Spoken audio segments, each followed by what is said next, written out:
Hello student, कैसे हैं सभी लोग। आप सभी का स्वागत है आज के इस सेशन में। स्टार्ट करते हैं आज के न्यूज़ को। तो बच्चे, सबसे पहली न्यूज़ जो है, काफ़ी लंबे समय से हम लोग पढ़ रहे हैं इसे, और फाइनली जो है ये न्यूज़ मैच्योर हो गई है। और ये है कि डोनाल्ड ट्रंप, जो कि अमेरिका के वर्तमान राष्ट्रपति हैं, इनके द्वारा अपने पद की शपथ ली गई है। ठीक है, तो शपथ समारोह में बच्चे भारत की तरफ से, भारत को रिप्रेजेंट करने के लिए हमारे विदेश मंत्री गए थे। एस जयशंकर साहब जो है इस शपथ समारोह में मौजूद थे। ठीक है, अब यहाँ पे डोनाल्ड ट्रंप को तो हम कई दिनों से पढ़ रहे हैं, लेकिन डोनाल्ड ट्रंप के अलावा और भी नियुक्तियाँ हुई हैं और भी चीज़ें हैं जो कि हमें पढ़नी है, जो कि एग्जाम के दृष्टिकोण से बहुत इंपॉर्टेंट है। देखिए, सबसे पहले डोनाल्ड ट्रंप ने संयुक्त राज्य अमेरिका के 47वें राष्ट्रपति के रूप में शपथ ली। उसके अलावा जो नाम आपको याद रखना है, जेडी वेंस। जेडी वेंस ने वाशिंगटन डीसी में यूएसए के कैपिटल रोटुडा में संयुक्त राज्य अमेरिका के 50वें उपराष्ट्रपति के रूप में, ठीक है, तो राष्ट्रपति डोनाल्ड ट्रंप बने हैं, उपराष्ट्रपति जेडी वेंस बने हैं। और उसके अलावा दोनों को ही शपथ दिलाने का काम कौन करते हैं, यहाँ पे जो अमेरिका के जो चीफ जस्टिस हैं, ठीक है, उनके द्वारा ये काम किया गया है। तो अमेरिका के जो मुख्य न्यायाधीश हैं, नाम है इनका जॉन रॉबर्ट के द्वारा इन्हें शपथ दिलाई गई है। उसके अलावा डोनाल्ड ट्रंप ने राष्ट्रपति पद की शपथ ली है, और उन्होंने बच्चे बहुत सारे जो है, आप कह सकते हैं कि बहुत सारे एक तरीके से उनके रिकॉर्ड ही हैं। ठीक है, बहुत सारे रिकॉर्ड के साथ में उन्होंने ये शपथ ली है। और जो टाइम्स ऑफ इंडिया है, टाइम्स ऑफ इंडिया के द्वारा बहुत अच्छी तरीके से जो है उनके रिकॉर्ड्स को दिखाया गया है। तो देखिए क्या क्या चीज़ें जो है इनके बारे में विशेष हैं। देखिए, full list of records broken by the Donald Trump. ठीक है, सबसे पहले है 78 Trump surpasses Joe Biden at the oldest person ever inaugurated as president. ठीक है, तो मतलब कि अभी तक के सबसे उम्रदराज राष्ट्रपति हैं ये अमेरिका के। फर्स्ट प्रेसिडेंट री elected after being impeached twice. ठीक है, ट्वाइस मतलब कि महाभियोग चलने के बाद भी ये जो है पहले राष्ट्रपति हैं जिनको कि दोबारा से चुना गया है। ठीक है, उसके बाद है first individual with a criminal conviction. ये मैंने आपको बता दिया था कि इनको जो है, इनके खिलाफ जो है 30 से ज़्यादा मामलों में सुनवाई हुई है, और उन सभी में जो है ये जो है आरोपी पाए गए हैं। ठीक है, लेकिन उस मामले में जो है अभी फिलहाल सजा नहीं हुई है। तो पहले जो है इनको क्रिमिनल कन्विक्शन भी है, उसके बावजूद जो है राष्ट्रपति बने हैं।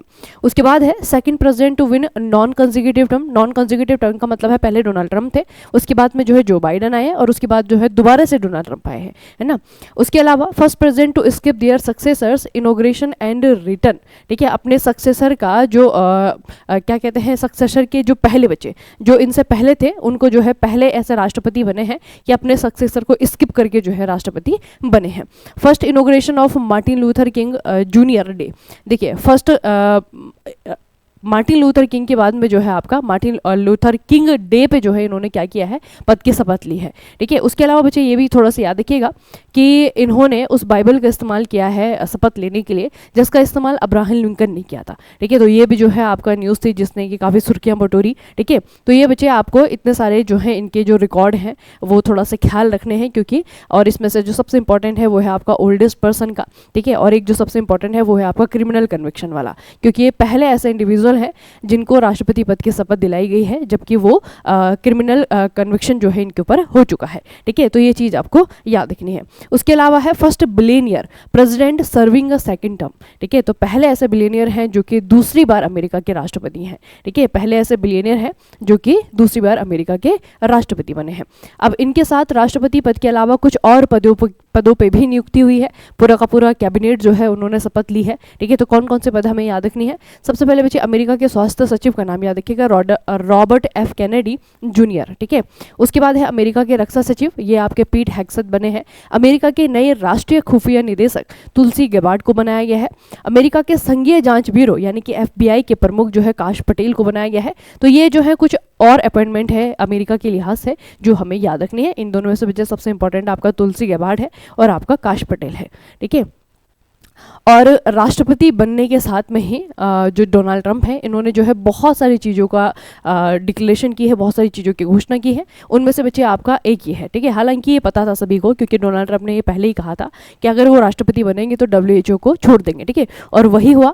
ट्रंप ने विश्व स्वास्थ्य संगठन से अमेरिका को अलग करने के कार्यकारी आदेश पर हस्ताक्षर कर दिए हैं। ठीक है, तो अब जो है WHO का मेंबर नहीं रहेगा अमेरिका। ठीक है, अगर हम WHO की बात करें बच्चे, तो WHO की जो फंडिंग आती है ना अलग अलग अलग देशों से जो है डब्ल्यूएचओ को पैसा मिलता है। तो संयुक्त राज्य अमेरिका अब तक का डब्ल्यूएचओ का सबसे बड़ा वित्तीय समर्थक है। लगभग इसके कुल वित्त पोषण का लगभग 18% योगदान जो है ये अमेरिका के द्वारा दिया जाता था। ठीक है, 18% का जो फंडिंग आती थी वो सिर्फ यूएसए से आती थी। ठीक है, तो अभी जो ये रीज़न बताया गया है डोनाल्ड ट्रंप के द्वारा कि जैसे कोविड-19 आया तो कोविड-19 को अच्छे से मैनेज नहीं कर पाए डब्ल्यूएचओ। ठीक है, उसके अलावा जो है डब्ल्यूएचओ को जो पैसे दिए जाते हैं उसका सही से इस्तेमाल नहीं करता है डब्ल्यूएचओ। ठीक है, तो इस तरीके से बहुत सारे जो है आरोप लगाते हुए डोनाल्ड ट्रंप ने कहा कि हम जो है जो विश्व स्वास्थ्य संगठन है उसमें जो है मेंबर नहीं रहना चाहते हैं, और ये जो मेमोरेंडम था, ये फिर जो सरकारी आदेश था, इस पर साइन कर दिए हैं डोनाल्ड ट्रंप ने। ठीक है, उसके अलावा आप लोगों ने अभी सारी की सारी न्यूज़ जब आपकी मैच्योर हो जाएंगी मैं आपको बताऊंगी। जैसे कि बच्चे जो गल्फ ऑफ मैक्सिको है उसका नाम जो है चेंज कर दिया है, वो अमेरिकन गल्फ हो गई है ना। और जो है जो अमेरिका है और मैक्सिको है उसके बीच में जो आपकी बाउंड्री जो है पहले बनाई थी वही कार्य जो है दोबारा से करने जा रहे हैं। जो इन्होंने पहले टर्म में जो अपने काम किए थे ना, बस उन्हीं काम को जो है सबसे पहले जो है पूरा कर रहे हैं ना। जो अधूरे काम रह गए थे उन कामों को जो है पूरा कर रहे हैं। ठीक है, तो उसमें आपका सबसे इंपॉर्टेंट ये है कि डब्ल्यूएचओ को जो है छोड़ दिया है, और अभी जो है लगातार इनके कुछ ना कुछ जो ऐसे कह सकते हैं कि जो क्रिटिसिज्म वाले या फिर जो सुर्खियां बटोरने वाली जो खबरें हैं अमेरिका की, वो जो है हम लगातार देखते रहेंगे। ठीक है, और क्या क्या जो है डोनाल्ड ट्रंप करते हैं। ठीक है, तो ये थोड़ा सा आपको याद रखना है। ये देखिए बच्चे, ये आपका डब्ल्यूएचओ में जो कंट्रीब्यूट कंट्रीज हैं उनके द्वारा जो है कितना कितना फंड दिया जाता है, उसमें जो है आपका यूएसए सबसे पहले नंबर पे है।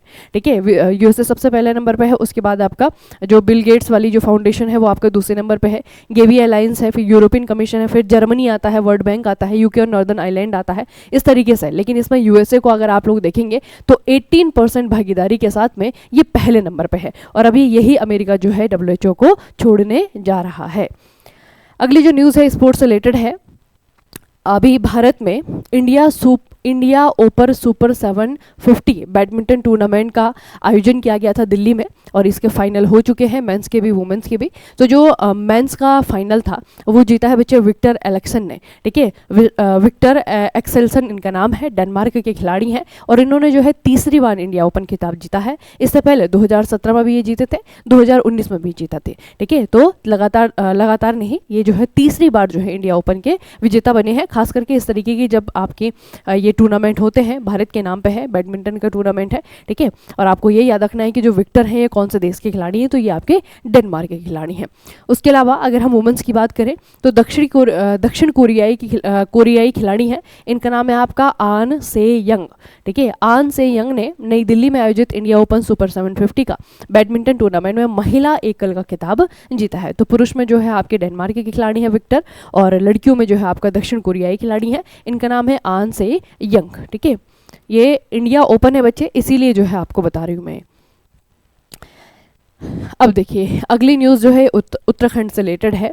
उत्तराखंड के द्वारा बच्चे एक एग्रीमेंट पर साइन किए गए हैं। ठीक है, और उत्तराखंड सरकार ने 2070 तक कार्बन न्यूट्रलिटी प्राप्त करने की दिशा में एक महत्वपूर्ण कदम उठाते हुए भूतापीय ऊर्जा यानी कि जियोथर्मल एनर्जी का उपयोग करने के लिए आइसलैंड के साथ में सहयोग शुरू कर दिया है। आपको पता है कि पूरे विश्व भर में जो आइसलैंड कंट्री है ना, यहाँ पे जो जियोथर्मल एनर्जी है उसका सबसे ज़्यादा पोटेंशियल है बच्चे। ठीक है, बहुत ज़्यादा जो है रिसोर्सेज यहाँ पे भूतापीय ऊर्जा के हैं, और इनके द्वारा उनका इस्तेमाल भी किया जाता है। इसीलिए आइसलैंड के साथ में एग्रीमेंट जो है साइन किया गया है, किसके द्वारा? उत्तराखंड सरकार के द्वारा। ठीक है, और इस कंपनी का नाम है आइसलैंड की जो है आपकी विरकिस कंसल्टिंग इंजीनियर्स कंपनी है। इस कंपनी के साथ में जो है आपका हस्ताक्षर किए गए हैं एमओयू पे। ठीक है, उत्तराखंड सरकार के द्वारा।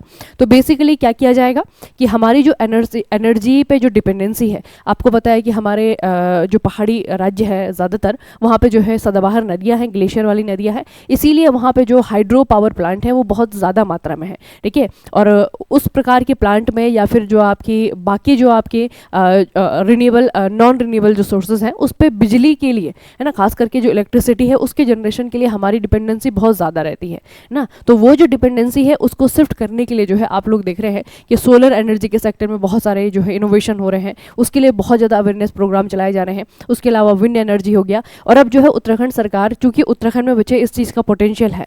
ठीक है, पहाड़ी राज्यों में आप आप लोगों ने एक चीज़ सुनी होगी कि उत्तराखंड में जो है आपके ऐसे ऐसे कुंड है, गर्म कुंड है, जहाँ से कि गर्म पानी निकलता है। तो बेसिकली वो जो गर्म कुंड है वो है क्या, वो जो है आपका भूतापीय ऊर्जा है, ठीक है। तो वही जो जियोथर्मल एनर्जी है उसके पोटेंशियल चूंकि उत्तराखंड में है, इसीलिए जो है उसका इस्तेमाल करने के लिए उत्तराखंड सरकार के द्वारा क्या किया गया है, इस कंपनी के साथ में एक हस्ताक्षर किया गया है, एग्रीमेंट साइन किया गया है, ठीक है। तो ये थोड़ा सा याद रखेंगे कि किस राज्य ने किया है, तो उत्तराखंड सरकार ने किया है, किस देश के साथ में किया है, आइसलैंड के साथ में किया है, ठीक है। अगर हम बचे भारत की बात करें तो भारत में कुछ ऐसे एरियाज हैं, कुछ ऐसे प्रोमिनेंट प्लेसेस हैं जहां पर कि ये जो भूतापीय ऊर्जा है उसके पावर प्लांट जो है लगाए जा सकते हैं, क्योंकि यहाँ पे पोटेंशियल है। अगर आप देखेंगे मणिकरण जो है आपका हिमाचल प्रदेश में यहाँ पे है भी, ठीक है। जलगांव महाराष्ट्र में यहाँ पे भी है, ठीक है। तपोवन जो कि उत्तराखंड में है, यहाँ पे आपको मिलेंगे।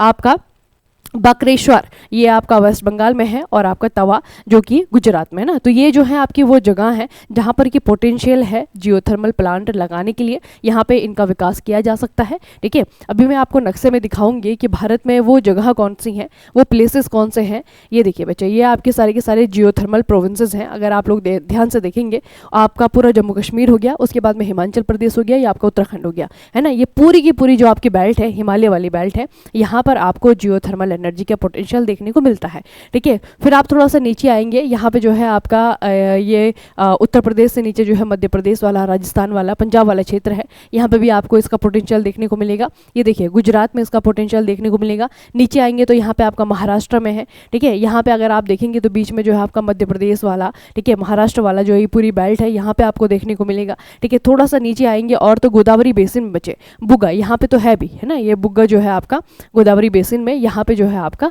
ये जियोथर्मल एनर्जी के पोटेंशियल है। उसके अलावा जो है आपका ये पूरा का पूरा सिक्किम हो गया, क्योंकि हिमालयन स्टेट है, और ये जो आपका नॉर्थ ईस्ट हिमालय है, ये वाला एरिया है, अरुणाचल प्रदेश वाला एरिया है। तो यहाँ पे भी जियोथर्मल एनर्जी के क्या है, प्रोविंसेस है, ठीक है। तो इतनी जगह है भारत में जहाँ पर कि जियोथर्मल एनर्जी के पोटेंशियल है, यहाँ पे प्लांट लगाए जा सकते हैं, इस एनर्जी को इस्तेमाल किया जा सकता है। और हमारे जो एनर्जी पे डिपेंडेंसी है, खास करके जो फॉसिल फ्यूल है, उसकी डिपेंडेंसी को यहाँ इस तरफ शिफ्ट किया जा सकता है, ठीक है। तो इस सेक्टर में बच्चे आपका स्टेट जो है, राज्य अपने स्तर पे भी काम करेंगे, और केंद्र सरकार जो है अपने स्तर पे भी काम करेगी, ठीक है। तो इसे याद रखना कि उत्तराखंड सरकार ने किया है, और किस देश के साथ में किया है, आइसलैंड के साथ में किया है। अगर आप आइसलैंड को देखेंगे तो आइसलैंड की जो कैपिटल है ये है आपका रिक्याविक, ठीक है।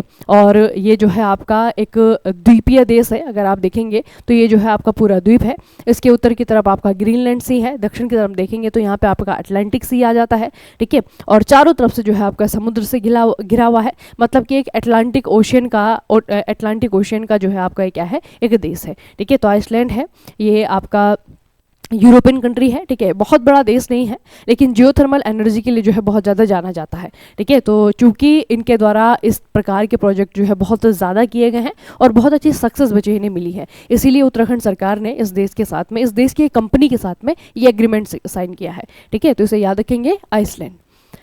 अगली जो आपकी न्यूज़ है, जनवरी 2025 में मध्य प्रदेश के सीहोर में national institute of mental health rehabilitation का उद्घाटन किया गया है, ठीक है। कहाँ पर, मध्य प्रदेश के सीहोर में national institute of mental health rehabilitation. आपको पूछा जाएगा ये इंस्टीट्यूट किधर है, कहाँ पर बना है, ठीक है। तो इसका उद्घाटन जो हमारे सोशल जस्टिस और एम्पावरमेंट मिनिस्ट्री के मिनिस्टर हैं डॉक्टर वीरेंद्र कुमार, इनके द्वारा किया गया है। और बेसिकली आप लोग देख रहे हैं कि इंस्टीट्यूट बनाया गया है, और ये आपका किसके लिए है, ये है आपका मेंटल हेल्थ के लिए, है ना। तो जो मेंटल हेल्थ के जो रोगी हैं उनको किस तरीके से उनका पुनर्वास किया जाएगा, रिहेबिलिटेशन जो है उनको दिया जाएगा, उनकी हेल्प की जाएगी, उसके लिए जो है आपका ये एक नेशनल इंस्टीट्यूट बनाया है, ठीक है। उसका इनॉग्रेशन किया गया है मध्य प्रदेश में, ये आपको याद रखना है, ठीक है। पुनर्वास और मानसिक स्वास्थ्य पुनर्वास सेवाओं का विकास करना है, और दिव्यांग जनों के लिए मानसिक स्वास्थ्य सेवाओं का विकास और संवर्धन करना है, ठीक है। तो बेसिकली जो है आपका मेंटल हेल्थ को डेडिकेटेड एक इंस्टीट्यूट बना है मध्य प्रदेश के सीहोर में, ठीक है। तो मध्य प्रदेश का सीहोर आपको याद रखना है। अगली जो न्यूज़ है बच्चे, एक इंटरनेशनल न्यूज़ है, एक मल्टीनेशनल एक्सरसाइज है। मल्टीनेशनल का मतलब है जो कि बहुत सारी कंट्रीज़ के द्वारा इसमें हिस्सा लिया जाता है, ठीक है। तो यहाँ पे बच्चे बहुत सारी कंट्रीज़ ने हिस्सा लिया है। इस एक्सरसाइज का नाम याद रखिएगा, ला पेरोस इसका नाम है। और यहाँ पे भारत के द्वारा जिस नेवल शिप ने यहाँ पे भाग लिया है, INS मुंबई है, ठीक है। तो INS मुंबई जो है यहाँ पे पार्टिसिपेट कर रहा है। अब ये जो मल्टीनेशनल एक्सरसाइज है, ये 2 फेजेज़ में जो है आपकी कंडक्ट करवाई जाएगी। जो पहला फेज़ है, फर्स्ट फेज़ है, वो जनवरी 16 से लेकर के जनवरी 20 तक हुआ है, और जो दूसरा फेज़ है वो 21 से लेकर के 24 जनवरी तक हुआ है। ठीक है, बेसिकली इसका जो एक जगह है वो पर्टिकुलर कोई एक जगह नहीं है। अगर आप देखेंगे तो मल्टी नेशनल नेवल एक्सरसाइज है। इसमें जो है केवल जो बहुत सारी कंट्रीज़ हैं उनकी नेवीज़ जो है इसमें हिस्सा ले रही हैं। ठीक है, तो जो पहला चरण है इसे मलक्का और सुंड्रा स्टेट पे कंडक्ट करवाया गया। जो दूसरा चरण है वो जो है आपका लोम्बोक स्टेट। ठीक है, स्टेट का मतलब होता है आपका जल डमरू मध्य। तो इन जल डमरू मध्य में जो है आपका 2 अलग अलग चरणों में इस एक्सरसाइज को कंडक्ट करवाया जा रहा है। तो यहाँ पे पहले तो याद रखना कि ला पेरोस जो है 2025 का ये कौन से देश के द्वारा होस्ट किया गया है, तो इसे जो है फ्रांस के द्वारा, ठीक है याद रखना बच्चे, इसे जो है फ्रांस के द्वारा होस्ट किया जा रहा है। ठीक है, और ये जो है आप 3 स्टेट अगर देखेंगे ना, मलक्का है, सुंडा है और आपका लोम्बोक है, तो तीनों की तीनों जो स्टेट हैं ये बेसिकली जो है 2 बड़े बड़े ओशन को मिलाने का काम करती हैं। ठीक है, तो एक आपका इंडियन ओशन है, एक आपका पैसिफिक ओशन है। तो इंडियन ओशन को पैसिफिक ओशन से मिलाने वाली जो आपकी ये संधियाँ हैं, जल संधियाँ हैं, इस पर जो है आपका इसका आयोजन किया जा रहा है। ठीक है, तो अभी मैं आपको नक्शे में दिखाती हूँ कि तीनों संधियाँ है कहाँ पर और इनका सिग्निफिकेंस क्या है भारत के लिए। तो बच्चे आप सभी को पता है कि इंडियन ओशन जो है भारत के लिए बहुत इंपॉर्टेंट है ना, और ये जितनी भी जल संधियां हैं ये इंडियन ओशन को जोड़ती हैं पैसिफिक ओशन से। ठीक है, तो हमारे लिए जल मार्गों का भी काम करती हैं। इसीलिए जो है जो मल्टीनेशनल एक्सरसाइज है जहां पर कि आईएनएस मुंबई के द्वारा हिस्सा लिया गया है, ये भारत के लिए भी बहुत इंपॉर्टेंट है। ठीक है, अब एक एक करके मैं आपको स्टेट बताती हूँ कौन कौन सी स्टेट है, कहाँ से कहाँ जोड़ती हैं। सबसे पहले मलक्का स्टेट की बात करते हैं, तो ये है आपकी स्टेट ऑफ मलक्का। ठीक है, अगर आप इसे देखेंगे तो ये आपका सिंगापुर है। सिंगापुर के दक्षिण में जो आपका स्टेट ऑफ मलक्का है ये आपका साउथ चाइना सी है। साउथ चाइना सी जो है आपका पैसिफिक ओशन का पार्ट है बच्चे, पैसिफिक ओशन। ठीक है, तो ये पैसिफिक ओशन को कनेक्ट करता है। ये वाला जो हिस्सा है आपका ये इंडियन ओशन का है, हिंद महासागर का है। ठीक है, तो साउथ चाइना सी को कनेक्ट करती है ये इंडियन ओशन से। ठीक है, पहला हो गया आपका स्टेट ऑफ मलक्का। दूसरा है आपका सुंडा स्टेट। तो सुंडा स्टेट को अगर आप देखेंगे तो ये आपका जावा सी है। ठीक है, ये जावा सी है और नीचे की तरफ आपका इंडियन ओशन है। ठीक है, तो हिंद महासागर को जावा सागर से जोड़ने के लिए जो आपकी स्टेट है उसका नाम है आपका सुंडा स्टेट। ठीक है, तो इसे भी याद रखेंगे। ठीक है, और जावा सी जो है ये पैसिफिक ओशन का ही क्या है, पार्ट है। ठीक है, ये हो गया आपका जावा सी। उसके बाद में आपका लोम्बोक स्टेट है। तो लोम्बोक स्टेट जो है आपका बाली सी, ये आपका बाली सागर है, बाली सागर को जोड़ती है हिंद महासागर से। ठीक है, तो बेसिकली जो तीनों स्टेट हैं ये तीनों ही स्टेट जो है एक काम करती हैं, ये हिंद महासागर को जोड़ती हैं किससे, पैसिफिक ओशन से। लेकिन पैसिफिक ओशन के भी क्या है, अलग अलग पार्ट हैं। तो पैसिफिक ओशन का जो पहला पार्ट है साउथ चाइना सी, इससे हिंद महासागर को जोड़ने का काम करती है state of Malacca. Pacific ocean का दूसरा पार्ट है यहाँ पे आपका जावा सी। जावा सी को जो है हिंद महासागर से इंडियन ओशन से जोड़ने का काम करती है सुंडा स्टेट। और जो तीसरी स्टेट है इसका नाम है लोम्बोक स्टेट, ये बाली सी को जो है आपका इंडियन ओशन से जोड़ती है। ठीक है, तो इन तीनों स्टेट पे बचे आपका ये ला पेरोस जो मल्टीनेशनल एक्सरसाइज है इसे कंडक्ट करवाया गया है और इसे होस्ट किया जा रहा है फ्रांस के द्वारा। ठीक है, और भारत भी इसमें हिस्सा ले रहा है, ये आपको याद रखना है। अब आते हैं आज की पहली छोटी खबर पे। छोटी खबर तो है बच्चे लेकिन बहुत इंपॉर्टेंट है। एक बुक है द वर्ल्ड आफ्टर गाजा।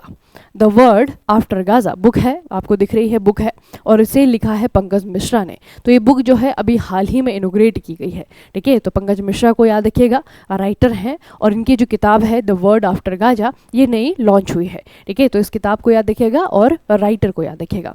अगली जो आपकी न्यूज़ है ये अपॉइंटमेंट से रिलेटेड है। पीएनबी यानी कि पंजाब नेशनल बैंक, इन्होंने अपने नए एमडी और नए सीईओ के रूप में चुना है किसे, इन्होंने चुना है अशोक चंद्रा साहब को। ठीक है, तो अशोक चंद्रा पीएनबी के नए एमडी और नए सीईओ बने हैं। ठीक है, तो ये बच्चे आज की 2 ही छोटी खबरें हैं और जो आपको बड़ी बड़ी खबरें बताई हैं खास करके अमेरिका पे।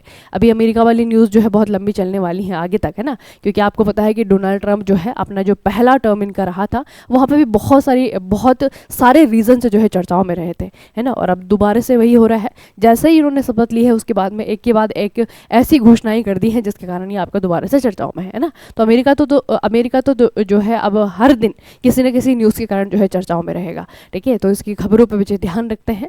और जहाँ पे मैंने आपको बताया कि इंपॉर्टेंट जो पर्सनैलिटी है डोनाल्ड ट्रंप को तो हम पढ़ ही रहे हैं लगातार, लेकिन यहाँ पे जो वाइस प्रेसिडेंट बने हैं, कई बार क्या होता है ना बच्चे कि जो बहुत बड़ी न्यूज़ होती है हम बहुत बड़ी न्यूज़ के पीछे रहते हैं, लेकिन उसमें भी जो आपके छोटे छोटे पॉइंट होते हैं वहाँ से जो है क्वेश्चन बन जाता है ना। तो ये तो नहीं पूछा जाएगा कि डोनाल्ड ट्रंप जो है कहाँ के राष्ट्रपति बने हैं या फिर अमेरिका के नए राष्ट्रपति कौन बने हैं, है ना, बहुत ऑब्वियस सा प्रश्न हो जाएगा। लेकिन हाँ ये पूछा जा सकता है कि उपराष्ट्रपति कौन बने हैं, यहाँ पे जिन भारतीयों को, हालांकि भारतीय नहीं है लेकिन भारतीय मूल के लोग हैं, उनको जो है कैबिनेट की जिस पोस्ट पे जो है नियुक्ति मिली है वो आपको याद रखनी है। ठीक है, तो चलिए बच्चे आज के सेशन को यहीं पे समाप्त करेंगे, मिलेंगे फिर कल के सेशन में। तब तक के लिए पढ़ते रहिए, बढ़ते रहिए, अपना खूब सारा ख्याल रखिएगा। आप सभी का बहुत बहुत धन्यवाद।